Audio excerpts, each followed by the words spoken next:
ACB यानी भ्रष्टाचार निरोधक ब्यूरो राजस्थान में घूसखोरों की धरपकड़ को लेकर सक्रिय है, लेकिन राज्य की गहलोत सरकार अफसरशाही को अभयदान दे रही है।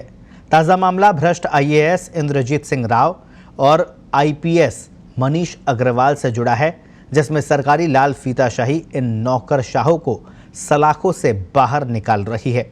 आखिर कैसे, देखिए इस खास रिपोर्ट में।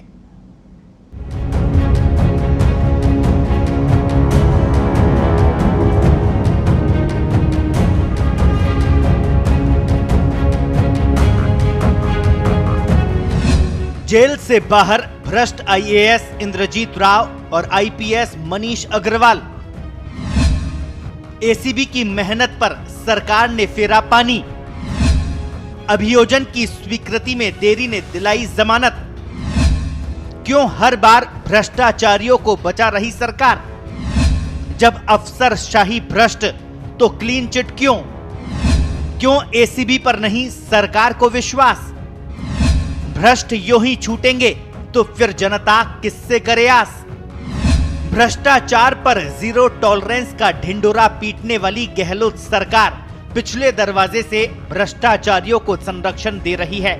ये बात हम नहीं बल्कि सरकार का वो कागज बोल रहा है, जिसमें दौसा के पुलिस अधीक्षक रहे आईपीएस अफसर मनीष अग्रवाल और 12 कलेक्टर रह चुके आईएएस अफसर इंद्रजीत सिंह राव को राजस्थान हाईकोर्ट ने जमानत दी है। जमानत भी इसलिए क्योंकि गहलोत सरकार ने दोनों ही अफसरों के खिलाफ अभियोजन की स्वीकृति अभी तक अटका रखी है। ढिलाई का आलम यह है कि दिसंबर में शुरू हुए मामले की जांच का काम एसीबी ने जुलाई में जाकर पूरा किया।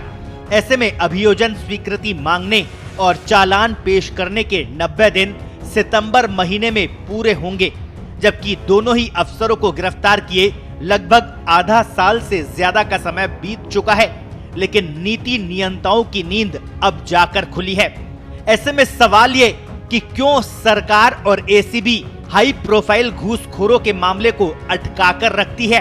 क्या अटकाने और भटकाने की नीति में सरकार का छिपा हुआ एजेंडा तो नहीं है? भ्रष्ट हुक्मरानों को प्रश्य देने की सरकारी कार्यशैली कई सवाल खड़े कर रही है। सवाल ये, क्या भ्रष्टाचार पर जीरो टॉलरेंस की बात सिर्फ सरकारी ढिंडोरा ही बनकर रह जाएगी? क्या ऐसे मामलों में जीरो टॉलरेंस की नीति नहीं अपनाई जानी चाहिए? सवाल ये भी कि जब अफसरों पर घूस लेने के आरोपों के तमाम सबूत मौजूद है, तो फिर क्यों सरकार इन्हें बचाने का काम कर रही है? और सवाल ये भी, क्या राजनीतिक संरक्षण हर बार भ्रष्ट मुलाजिमों को बचा ले जाता है? ऐसा नहीं है कि सरकार ने भ्रष्टाचारियों को बचाने का काम पहली बार किया है। राजस्थान में तो सरकार ने खान विभाग के संयुक्त सचिव बीडी कुमावत सहित 17 अधिकारियों को माफ कर दिया है। राज्य सरकार पर पिछले साल सियासी संकट आया, उस समय अधिकारियों पर ज्यादा उदारता दिखाई गई। वैसे तो आरोप तय होने के बाद ही सेवा पर असर होता है, लेकिन लंबे समय तक आरोप ही तय नहीं होते, इसलिए इन अफसरों को सजा मिलने की बजाय पदोन्नति हो जाती है। इसी वजह से आईएएस रविशंकर श्रीवास्तव 23 फरवरी 2018 को सुपर टाइम स्केल से मुख्य सचिव वेतन श्रृंखला में पदोन्नत हो गए। खान महाघूस कांड में पकड़े गए अशोक सिंघवी को 2 मार्च 2018 को मुख्य सचिव वेतन श्रृंखला में पदोन्नति दी गई, जो लंबित मुकदमे से प्रभावित रहेगी। वहीं नीरज के पवन का मामला लंबित रहते हुए ही 31 दिसंबर 2018 को चयन वेतन श्रृंखला से सुपर टाइम स्केल में पदोन्नत कर दिए गए। अब राजस्थान हाईकोर्ट से भ्रष्ट आईएएस इंद्रजीत सिंह राव और भ्रष्ट आईपीएस मनीष अग्रवाल को जमानत मिल गई है।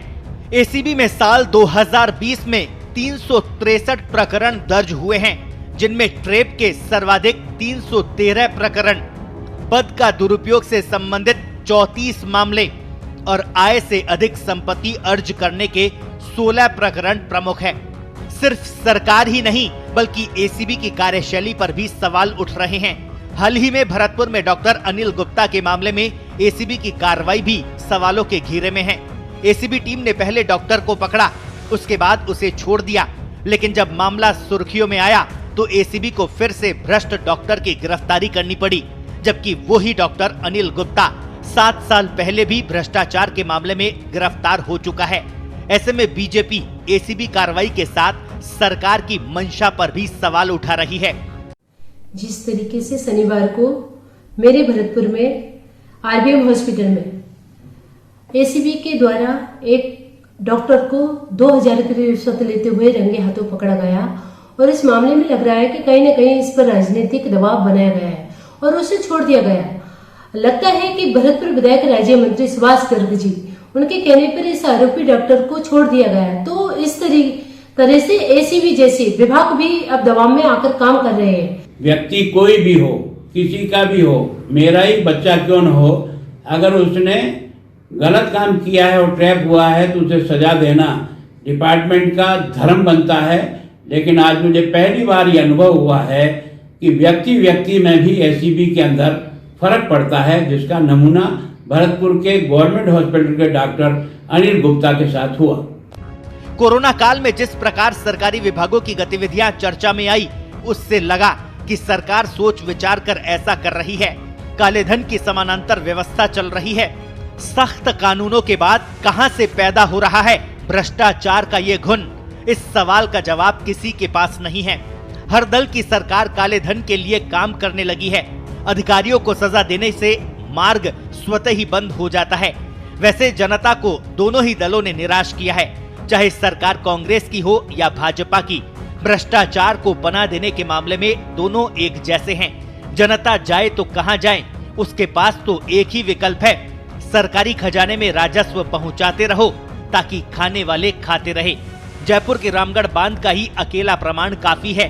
न्यायालय में एक सेल ऐसा होना चाहिए जो भ्रष्टाचार के समाचारों का तुरंत आकलन करे, तथ्य जुटाए और कोर्ट इस आधार पर सरकारों को नोटिस जारी करे।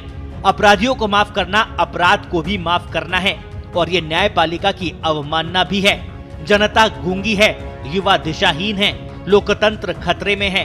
अंग्रेज कुछ तो दे गए थे, ये केवल लेते हैं। स्पेशल रिपोर्ट, पत्रिका टीवी।